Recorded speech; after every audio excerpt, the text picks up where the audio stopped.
Hi everyone, this week we'll be doing lessons on shortcut operators, for loops, do-while loops, and also nested loops. Shortcut operators are a shortcut way to do some basic math calculations. Like if I wanted to add 4 to x, I'd say x equals x plus 4. But a shortcut way is to say x plus equals 4. These will give you the same result. We can take every basic math operation, subtraction, and shortcut it to x minus equals 4.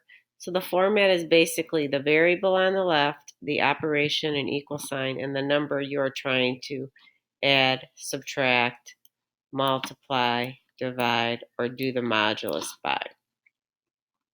There's also a couple other shortcuts. X plus plus effectively adds 1 to the variable x, and x minus minus subtracts 1 from the variable x. You'll notice in this little code segment that before I do every operation, I set the value of x back to 7. So let's run this and see how it works. Again, remembering that every time I set it back to 7. So 7 plus 4 is 11. 7 minus 4 is 3. 7 times 4 is 28. 7 divided by 4 is 1 in Java math. 7 remainder 4 is 3. 7 plus plus is 8, and 7 minus minus is 6. So that takes care of shortcut operators. The next section is on for loops. We use for loops when we want to repeat certain lines of code. So when we have a for loop, there's 3 parts. The first part is where you initialize your counting variable. That's keeping track of how many times you go through the loop.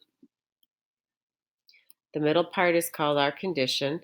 This loop will execute as long as this condition is true. And then this is called the increment decrement. This is what we do to the loop counting variable every time through the loop. So you can see here, all we're doing in this first loop is printing the current value of I, and then we're putting a tab in between those lines of code. So I'm going to go ahead and comment out the rest of the program. So what we should see is 0, 1, 2, 3, and 4 get printed. And that's what we see. Now, the next loop is very similar to the first loop, except that every time through the loop, we're going to add 2 to I.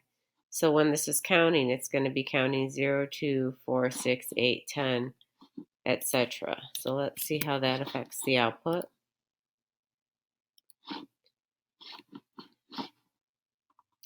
In the next chunk of code, this time we are going to print out the word hello with a space in between 5 times.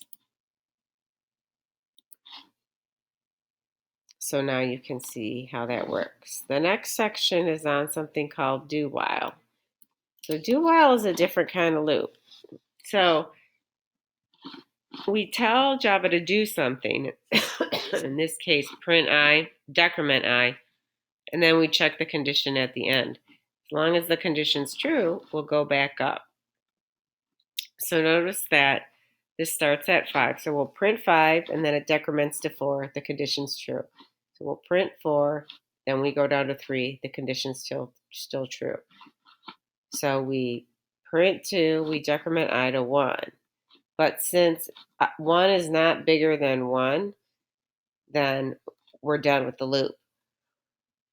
So we're only printing the numbers 5, 4, 3, and 2 when we run this.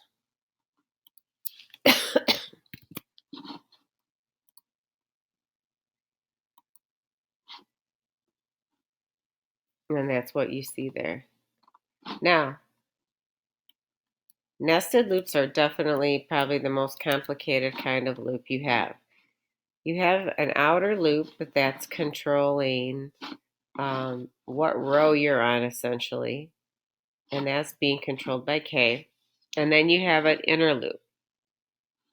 So if I'm on row 1, this is what we're going to do during the time in row 1. Essentially, it's like this is the column part of the row.